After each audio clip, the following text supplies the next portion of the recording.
All right, so we're live. So if you could introduce yourself to the audience and yeah, first introduce yourself. So I'm Aisha Adams, and I am a blogger, business owner, and homeschool mom. Okay. And And today I'm here to talk about homeschooling. okay. So I think I've shared videos with you. We're just trying to get different perspectives on people that, were homeschooling and how they were introduced to it. So can you describe how you were introduced to it and why you chose to do it? Definitely. So I live in Asheville, North Carolina, and I was actually recruited to Asheville, North Carolina to teach school. So I'm a school teacher by trade originally. And I taught in Asheville City Schools under a 3-year contract. And for the most part, I really enjoy working with my coworkers and working with passionate teachers. But what I discovered was I had a car accident, and my son and I we were in this accident, and I broke my neck, my wrist, and my leg. When my mom came, I was like trying to orient her on everything I needed to do to like keep up with my son's education. So she was like, "You could just do this yourself. If you're doing all of this, if you're contacting each teacher, if you're staying up late at night, reteaching the skills, if you're doing all that, you could be doing this yourself." Mhm. So, I was sick, and I just decided like it was probably best for me to do it. About 2 weeks into the accident, I called, and they were like, the teacher was complaining because he wasn't bringing a pencil to school. Well, I had been in on the trauma unit of the hospital for like a week. And at the beginning of the school year, I had bought his pencils, but I'd also bought the teacher like an extra box of pencils and extra paper and extra stuff. And I just realized like no one is going to understand my son the way I do. And it wasn't that he was the greatest kid in the world or that they were picking on him. I just knew as a teacher, like I discovered as a teacher that public education isn't for everybody. I thrived in public education. I did well. I went on to get a bachelor's and a master's. But just because it was good for me doesn't mean that it's good for my son. And we Mhm. have to remember like every product isn't for everybody. Mhm. Now, what type of child would you say would fit the not to put people in a box, but what type of characteristics or mind frame would a child have to be more accepting to be homeschooled? Well, I don't think that a child has to be trained to be homeschooled, right? Because I feel like parents have a significant influence on who their children are. And so I think what it's about is for parents to really just develop a framework for how they're going to approach the homeschooling. So for me, I unschooled. I realized very quickly I had some deep, strong philosophies and beliefs about education as an educator, right? So one of the Mhm. things that I actually believe is that education has to be comfortable. And what I mean by that is I was extremely comfortable as a public school student competing in the classroom all the time. My son is a little bit more laid back. He's intelligent, but he's not competitive. And so being in that type of environment will not make him thrive. He needs to be in an environment where it's extremely creative and open. So each person is different. So with him, like it has to be comfortable for that person. Number one. And when I mean what I mean by comfortable is it has to be engaging. Because if it's something that's boring, it's uncomfortable. It has to be, something that people can grasp, but it has to have enough complexity for the student to grow. So that's what I mean by comfortable. And then that second component of like a good educational environment is for it to be collaborative. Mhm. So in terms of homeschooling for me, there are lots of different people that influence my son. So he spent an hour a week with the the president of the Small Business Center at AB Tech community college for 6 weeks. And that was a course for him because he had some things to tell Dorian that I couldn't tell Dorian. A couple of months ago, Dorian participated, and Dorian is my son. He participated in this county collective. The county was giving out $60,000, and they had to decide who was going to get it. So he practiced reading grants and analyzing information, and so I rely on community a lot to help me with my son. So it's very collaborative. I'm the facilitator of the education, but I'm not the teacher, if you will. Okay, so how did he respond to the change in, classroom setting, having friends, maybe his relationship with teachers?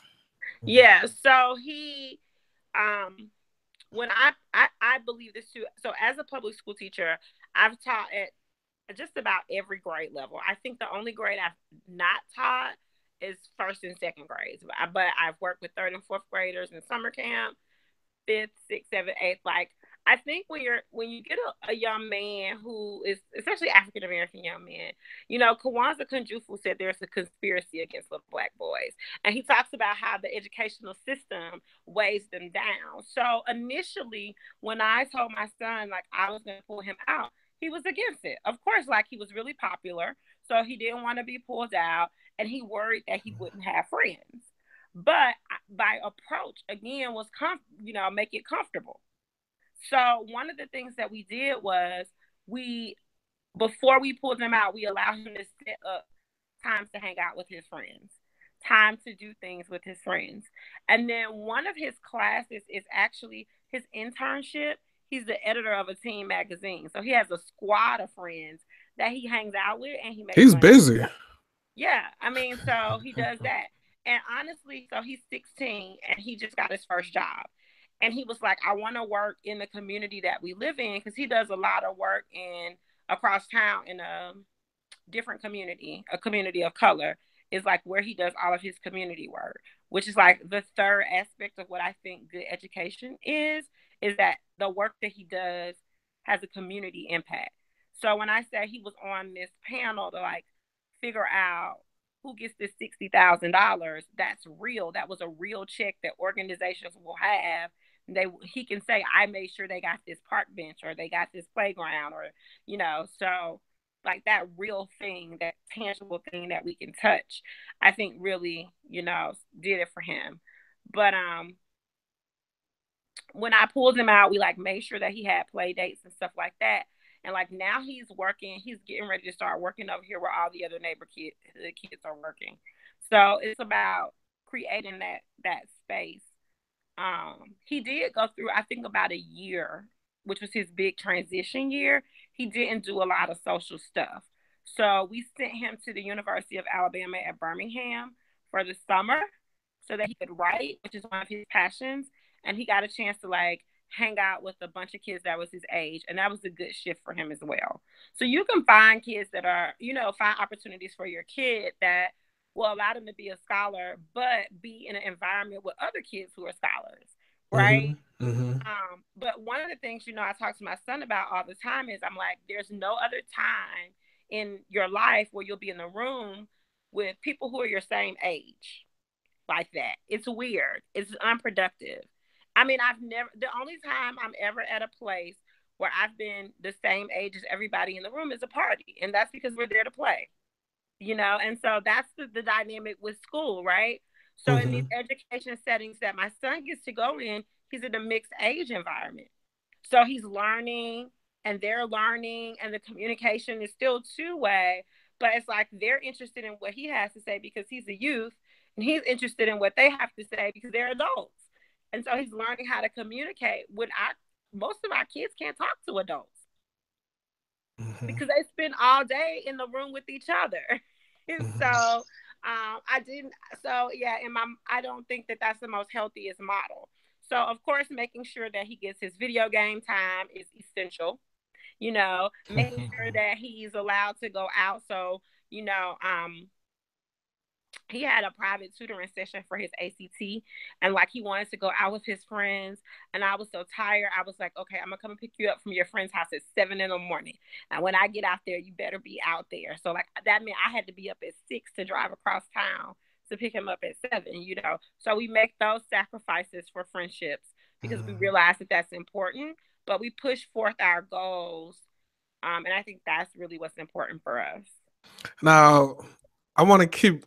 I'm still focusing on how people responded. Now, the family. I don't know your family, but did Yeah. your mother? Did any other? Were there any objections from the family of this? So my Uh-oh. husband actually was homeschooled. Your So husband? for him, yeah. So for him, it was for him it was very natural.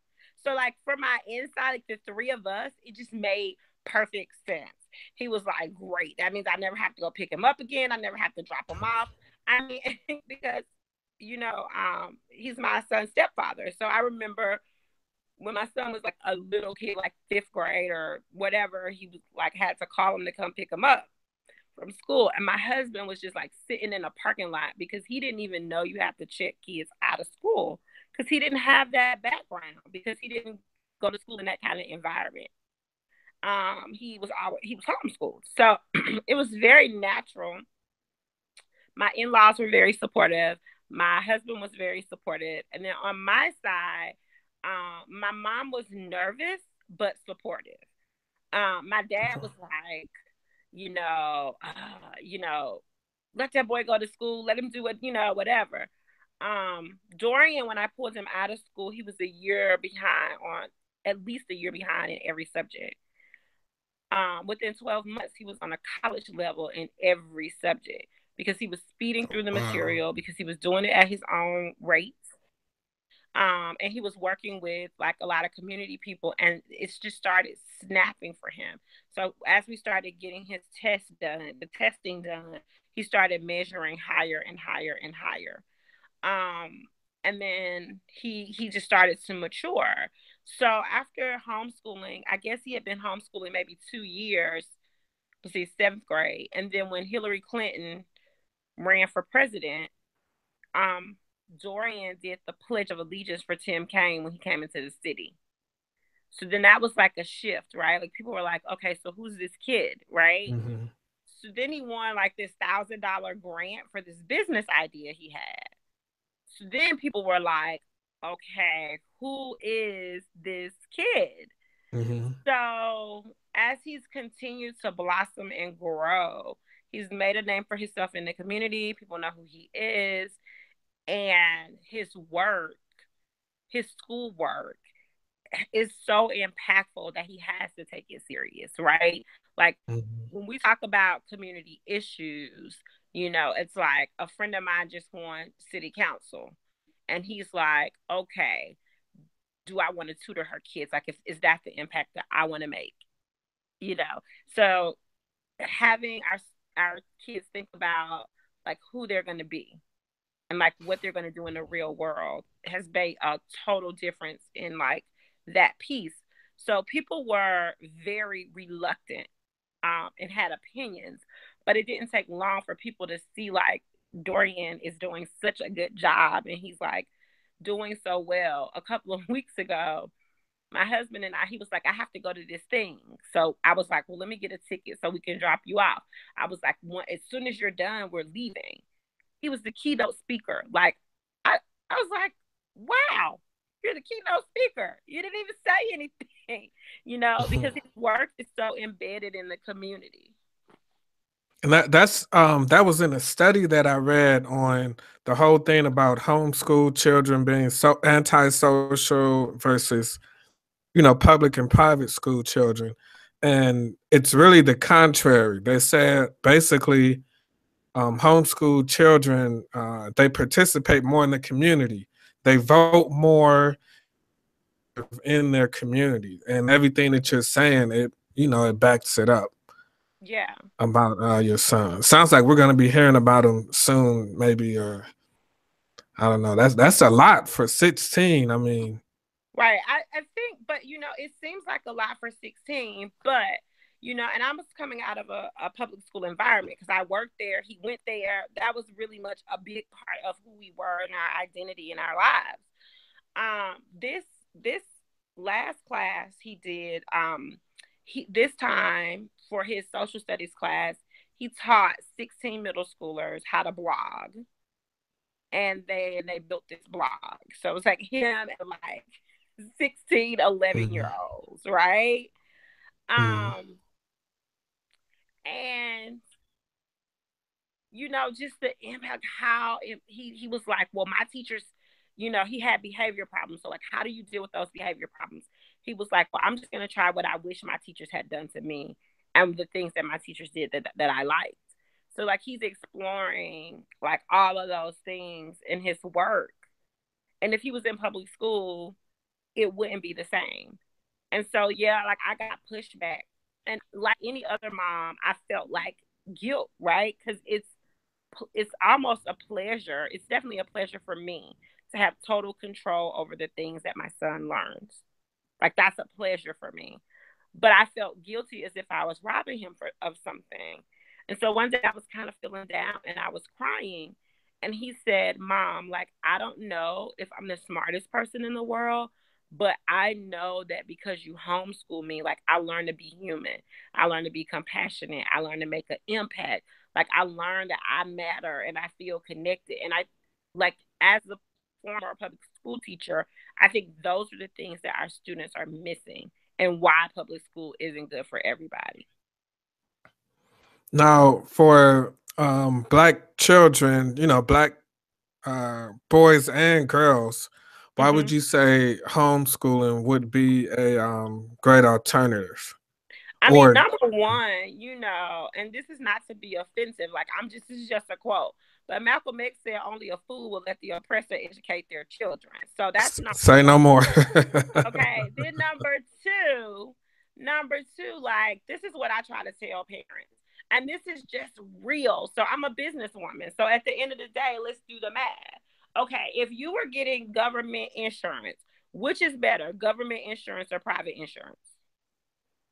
I'm you're asking the wrong person. I don't know. So I'll tell you the difference. When you have like public insurance, they make decisions that are different from when you make private insurance, only because the hospital can bill more.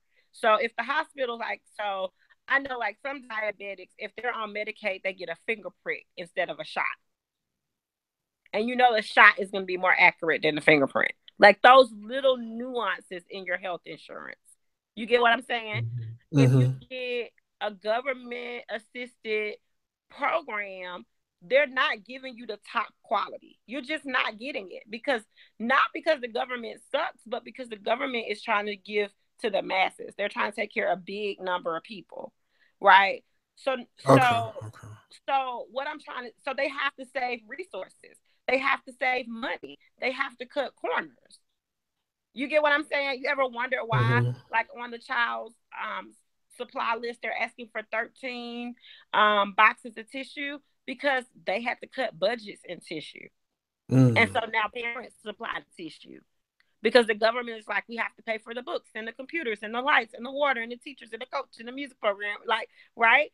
So just in that, like, you know, your child is not getting the best. And that's a very great point for our, you know, and like here in Cleveland, our schools got an F for the report card. Like we historically have terrible schools. So your point is it's excellent because the lack of funding, you know, for the schools, I mean, if they can't give out toilet, you know, paper towels or whatever, that's ridiculous. They can't give out books. But it's ridiculous though, because it's free. Like you sending your child there because you're saying I cannot afford to pay for my child's education.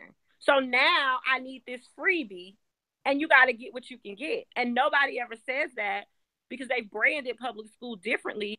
But is that not true? Because if you go ahead on and pay that tuition, your child can get that tissue at that other school. You get what I'm saying? So like the thing is that we have to choose what's best for our children. And to me, like that's the second reason. But the third reason is why was public school even created? That's the thing. Like, what was it created for? So if you think about it, back in the Victorian time, if you were of a certain class, you had education was in the home anyway. The teacher would come Yeah. into your home, you would get private education, right? Okay. Mm-hmm. So they created schools so that poor people would have a common language, a common level of intelligence, and a common understanding of how to be average citizens. What do you mean average? Like to not succeed or No, to okay. succeed, but to like, they wanted you to learn how to pay your bills on time, like how to be a status quo Okay. citizen, Okay. right? They Mm-hmm. were not trying to create the next Albert Einstein because they had to create something that would be good for everybody, a Mm-hmm. common language, right? Mm-hmm. So if I'm responsible for, if we look at how economics is in this country, if I'm responsible for all of these people in my budget, I mean, how can I do everything? I have to have a lot of money.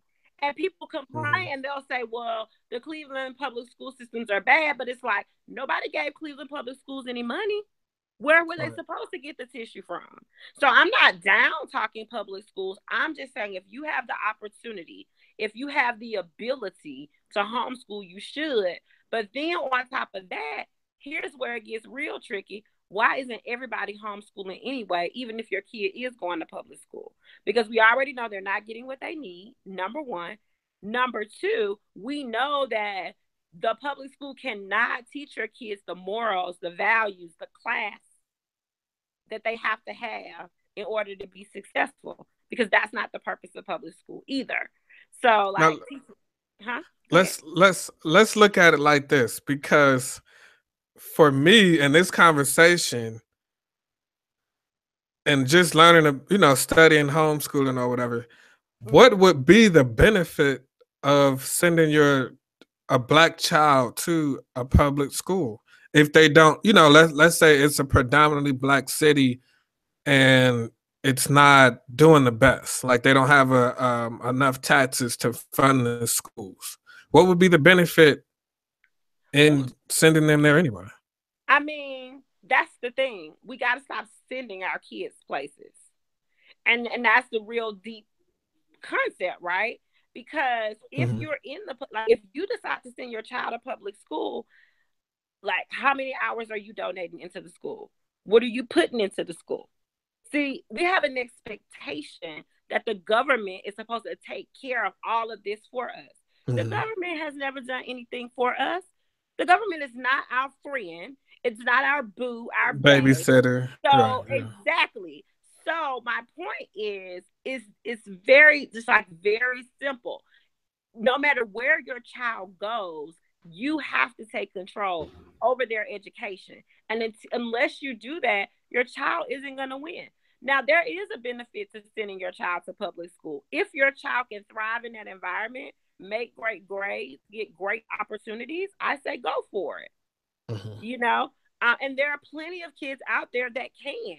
And then there are kids like Dorian who like needs a more relaxed environment, needs a less stressful environment, needs to have community oriented education. So I feel like that's the thing. I don't think I would have thrived in homeschool, unless my parents had done it differently from the way I do it for my son, because his Mm-hmm. schedule would drive me crazy, you know? So I think it's just like, first of all, each person has to have their own individualized education plan. But secondly, like, parents have to remember the government, they're not responsible for your kids.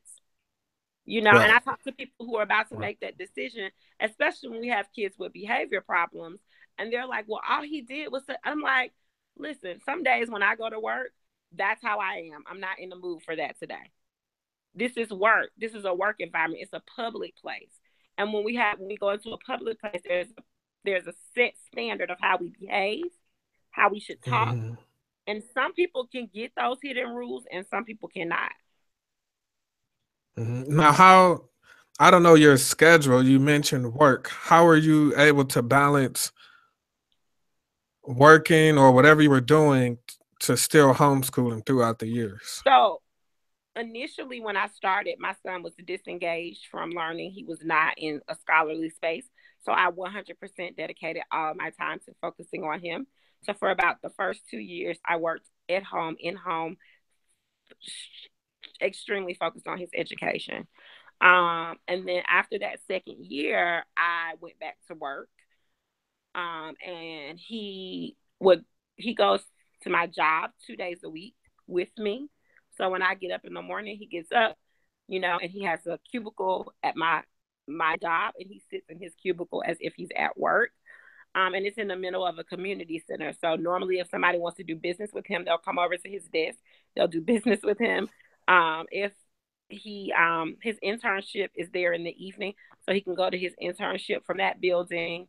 And the community college that he'll be attending this year in January, it's like right around the corner from that building. So he does that twice a week.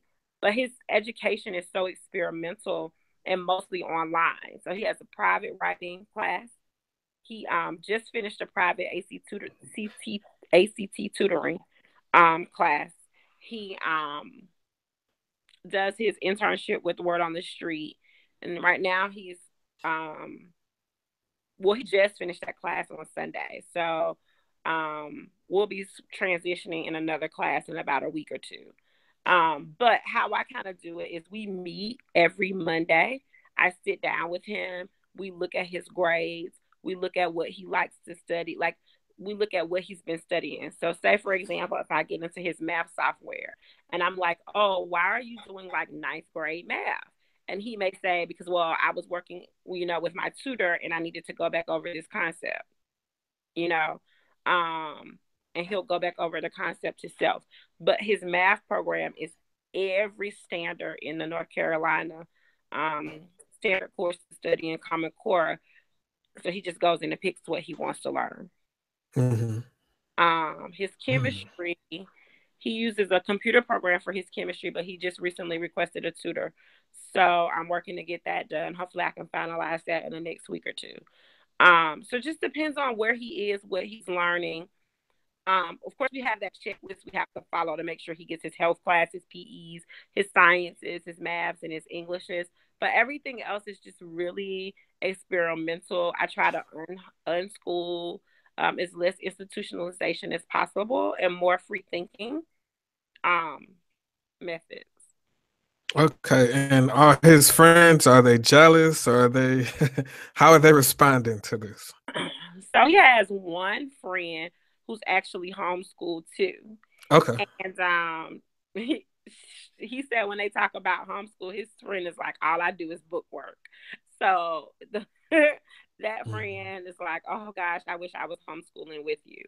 But his other friends all go to public school, and really it hasn't been a problem because it makes Dorian a lot freer. So like his best friend might do a football game, and it might be a big game for the best friend. So then I can say, well, yeah, you can go over there Friday night, stay with his dad, and go to the game, right after school, because he has it like that. I think for us, like, one of the biggest issues we've had, like, one of his friends was deported a couple of weeks ago.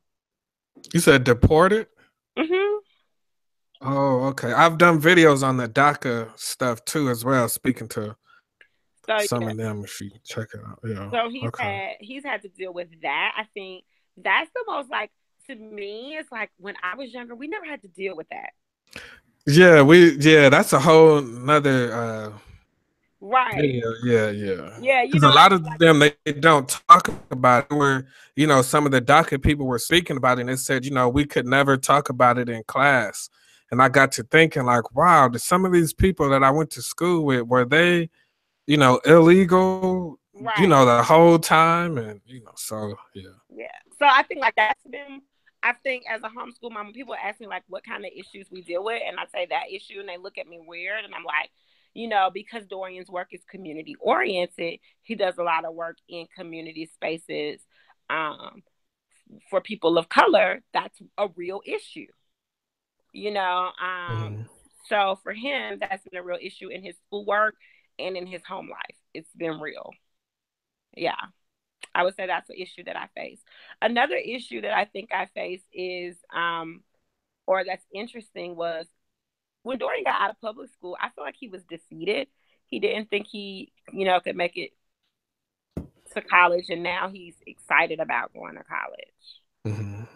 So that was a big Sounds shift. like he did it like complete 180, and Yeah, he did. He really did. It was hard, but he did. And like a lot of people were like, well, it must be good because he was great. I'm like, nope. He had to get his locks cut. Like it was that serious. He had to get his locks cut. He had to be on punishment. He had to be like, and it was so bad. We were like, well, I was thinking like, when you get mad at your kid, it's really easy for you to say, go to your room. You know what I mean? Mm-hmm. So I started this new type of punishment where when he got in trouble, I would make him stay with me. And that was really profound. So like, say if we were homeschooling and he did something and he just like completely should have been put in his room, I'd be like, okay, since I have to watch you like you're a kid, you need to come go with me all day. If I want to take a nap, you need to lay across this bed and take a nap. If I want to eat, you come in the kitchen with me and eat. And that really helped him get a sense of like, these people aren't going to let me go. Mm-hmm. Now, would you say the academics is different like than public school as far as like what they're actually learning? I know we talked about the personalization of the one-on-one time and him learning at his own pace. What about what they're actually learning? Is that different or more advanced than what people have access to in the public schools?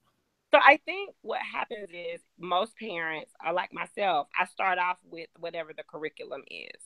So one of my tools is like I use Time for Learning. I use iExcel. I use some other like materials that I have here, and I'll follow that script for a while.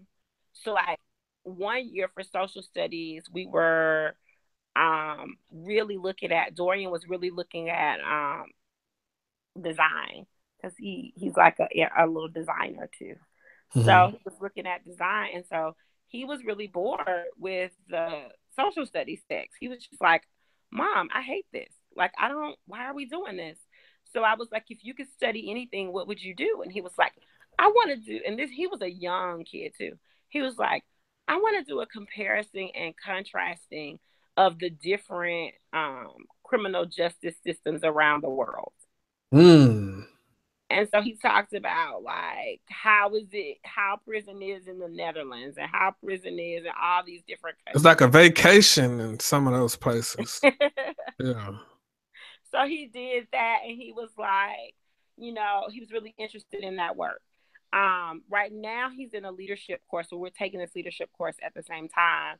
And so it's through this nonprofit, and he's getting to work with like all these amazing adults who are doing all these amazing things in the community. And like, he'll get to partner with them. So I'm like excited to see like what he'll do. So it's like, he'll take a concept that is base level, something that we'll talk about, and then he'll just take it to the next level because he's homeschooled and he doesn't have to, answer to time restrictions and stuff like that. So, when he did that high ranking, when he did the social studies project, that's really when he got into design and decided he would take a Photoshop class. So he took a Photoshop class, and like that was one of his electives. So he would do each country when he did his study on each country, he would use the design aspects from Photoshop. So I do it, present it. Okay. So I think it's more, but I think it's self-guided. Mm-hmm. Now, you were talking about his friend is homeschooled, and I don't know, I just got a vision. Like, I think it's gonna happen in the future, but where do you see like homeschool not replacing public school? Of course, that's nowhere near close, but just a setting where there's a place where you can send your child to be homeschooled. Like, If you were I mean, homeschooling 4 or 5 children or something. that can't happen. So my homeschool that I set up in North Carolina, I could homeschool 3 other kids if I like in my homeschool. Um, so that's already possible. And then they have those homeschool cooperatives. But what I like to see happen is, especially in the Black community, I feel like we need an awakening, and we need to, first of all, start homeschooling our kids, even if they go to public school. Like really coming up with the core philosophy that, hey, even when they leave school, they need to do this. These are the like 5 things that they need to do to make sure that life is better for the world for us, right?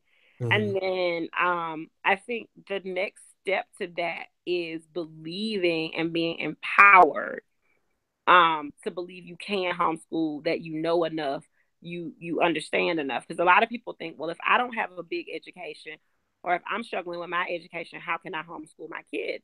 Well, number one, I remember when we started doing the math, I was like, this is going to be so hard for me.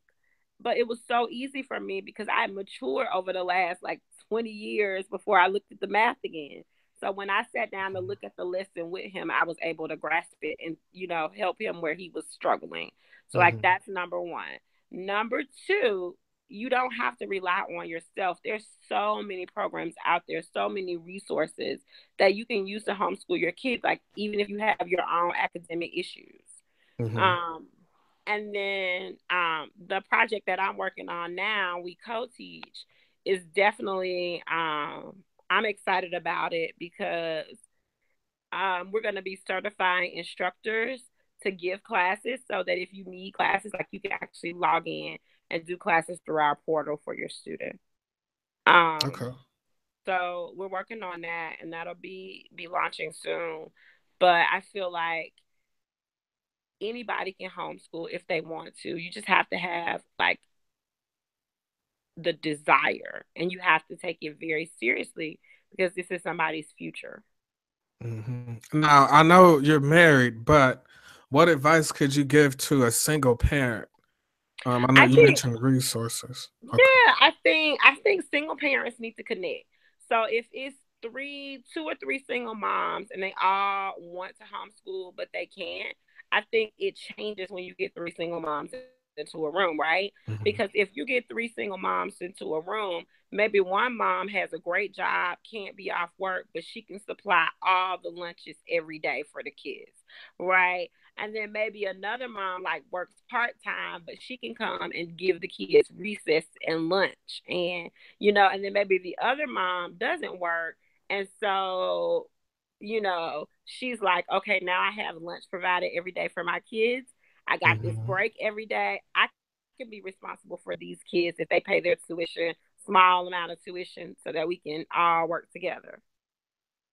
What are some great resources? And then you can talk about your webinar, and then I'll be I done think with the some good questions. resources is the number one resource that you have when you're getting ready to homeschool is your kid. Like, sit down and talk to your kid. Like, a lot of people think, well, oh, my kid's getting in trouble, or my kid has bad grades, or my kid doesn't like school. That could all be true, but that doesn't mean that your kid doesn't like to learn, right? And that your Mm-hmm. kid doesn't have their own interests, right? So Mm-hmm. that's really important, and that's like a great place to start. So start with your child.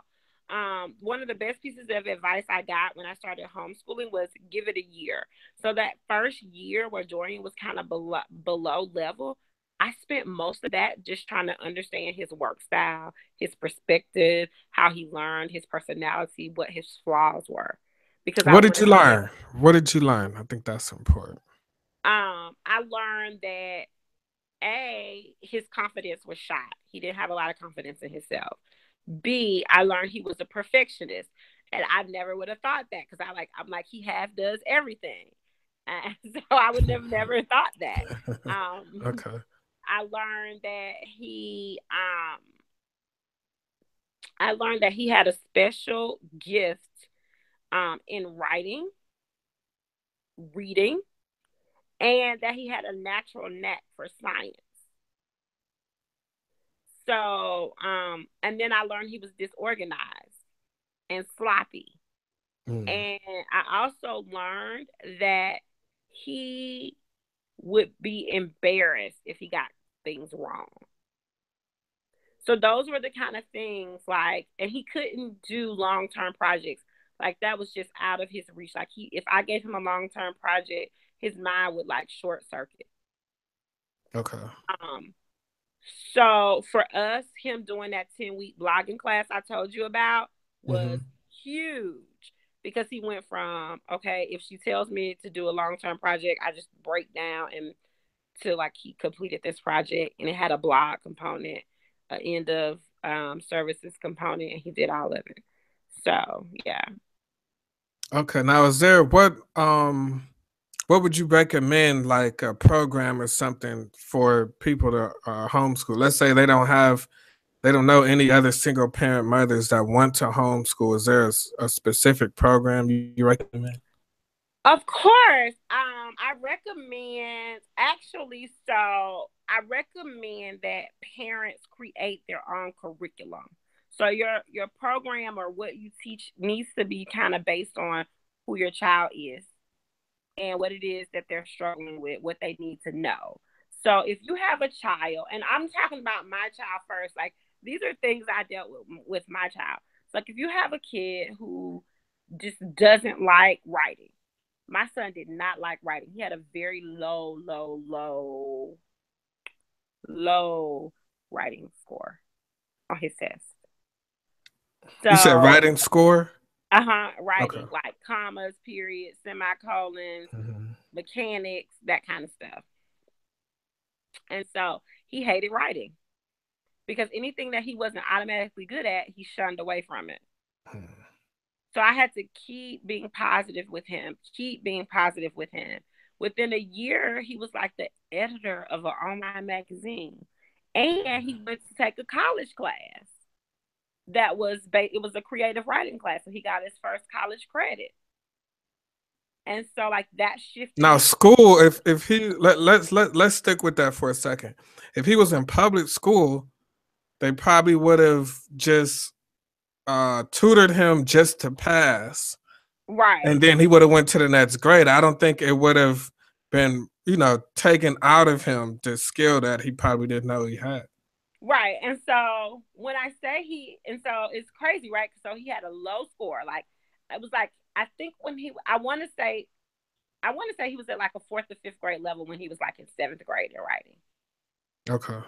So by the time he hit 10th grade, he's going to this college for this creative writing course. He's been this editor. This is his 2nd year as an editor. I'm thinking he's texting his friends. So one day I look over, I'm like, what are you doing on that phone? Who are you texting at this time of day? Aren't all of your friends in school?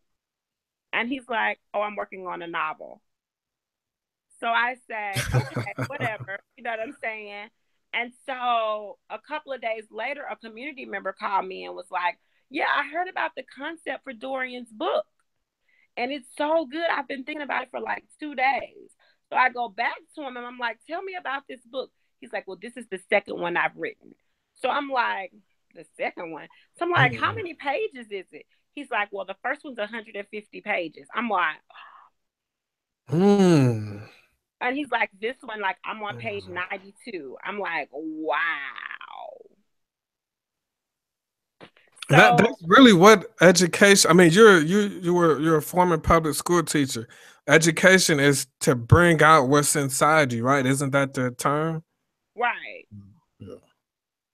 So Wow. just seeing him excel in that, and like seeing him excel in the fact that he's like doing this online magazine and that they're doing good, and that he, now he's like, I don't know if I want to be a script writer. I don't know, but he's just writing. And like, honestly, it's for me, it's hard to see anybody that is truly engaged in their work. Do you know what I mean?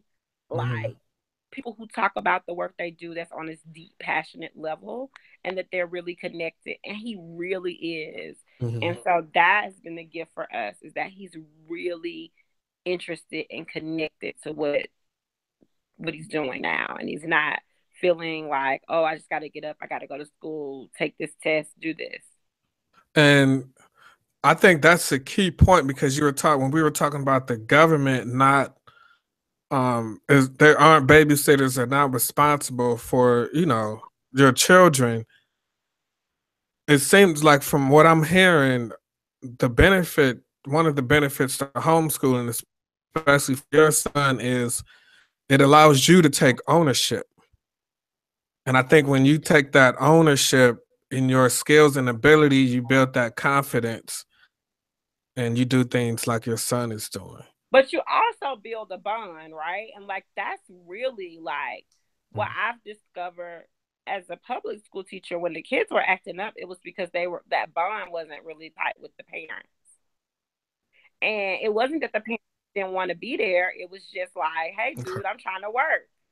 I'm trying to put food on the table. You want nice Jordans, don't you? Or whatever the parent is doing, they're just trying to do their best to give their kid the best.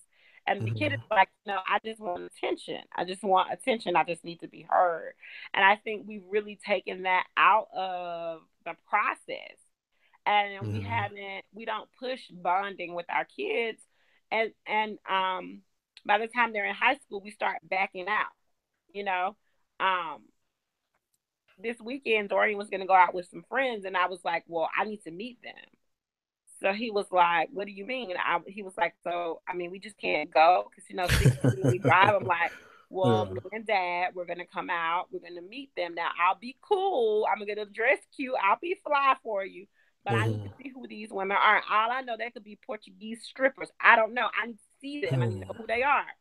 So, like, you know what I mean? I get out there and, like, that connection, having that connection. And I'm like, okay, like they were fine. I was like, do y'all want me to buy y'all some food, and like get to know the kids and connect with them and that kind of stuff. So that's, I think what's important is like truly connecting with your child, understanding who they are, building a strong bond. Even if you only do it for a year, I mean, I think it's invaluable. Now, I had cut you off. I'm sorry. You were naming the resource that you recommend or a program, right? For a single parent or something. I'm definitely recommending this program that we're building out called We Co-Teach. And it's basically like this framework that I've written and philosophy I've written for like how to approach homeschooling your kid, to find those opportunities, like the grant opportunity I found for Dorian, or how he got on to the county voting team for the grants, like how we were able to maneuver that and what kind of things you need to do for your own kid. And I'm going to actually be certifying instructors saying they understand this co-teach model. Okay. So that we can get the best. So of course I recommend that. But I also use programs like Time for Writing, which is like these 8-week writing courses. I use Time for Learning, which generally the way that it looks like it's just like completely aligned with your state standards, which is amazing. Whether you're on Common Core or Standard Course of Study. So I recommend using those kind of programs. iExcel is a great program. Dorian has done Tech Rocket to do his Photoshop class, and they have coding classes. But I also recommend that only be about 30 to 40% of their education, and that the majority of that education really is between your child and the world. Okay. And that is really what I think is because most of the learning occurs outside of school. That's what I learned. Exactly.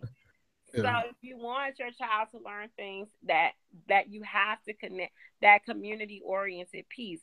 Like Dorian, if he writes a poem for English class, like that's cool. But if you have him write a poem for English class and he has to say it at the community street festival, totally different thing, right?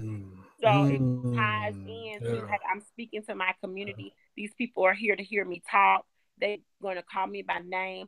The world is going to be quiet while I stand on stage for 2 minutes. And I feel like that's what's missing from the school. And I think Black men particularly are tired of being ignored, tired of being unheard, tired of being looked over, and they're not engaging in things that don't engage them, that does not connect to them, that they can't relate to, that doesn't create space for them. And so this model of doing these programs, that's great, but I really want people to get away from that, and I want them to teach their kids. how to be compassionate, teach their kids how to bounce back from a mistake, teach their kids how to be on time, how to, you know, what happens. Do you know how many people, time something goes wrong, they give up? Mm-hmm. Like teaching our kids just how not to give up, teaching our like those basic fundamental skills, and they may seem so petty. And I know there's some homeschool moms on here that are teaching kids like the periodic table and all of that stuff, and all of that stuff is great. But what we really need to do is reconnect our students and our scholars back into the community so that they can see like, hey, if I write this poem, my community is listening. If I paint this picture, my community is listening. Because that's what Yeah. stops them. That's going to stop them from making bad choices. So what talk about your webinar. We can wrap it up. Yeah. So the webinar is next Sunday, and you can join it by going to www.wecoteach.com. And in that webinar, we're going to do a deep dive into the pre-homeschool phase, what I call the pre-homeschool phase. And the goal of the workshop is for you to walk away feeling knowledgeable and empowered, but also to feel a sense of community with other homeschool moms. And just like with anything, it's free, but I will be selling something at the end. At the end, I'm going to be selling the co-teach community, and that is just this. I've always wanted to do a school. People have asked me several times, like, "Are you going to do a school? Are you going to do a school?" But what I wanted to do was create an online resource center for homeschooling moms and public school teachers who are avant-garde. So, if it's going to be definitely something that I think people can get behind, because you'll get some trainings, you'll get classes for your kids and resources that'll help you through this journey. What time Sunday? I think it's at 7:30 or 7 o'clock. I can't remember. But Eastern? yeah, Eastern Okay. time. And you'll get a workbook. And by the time you leave, you'll have great deliverables.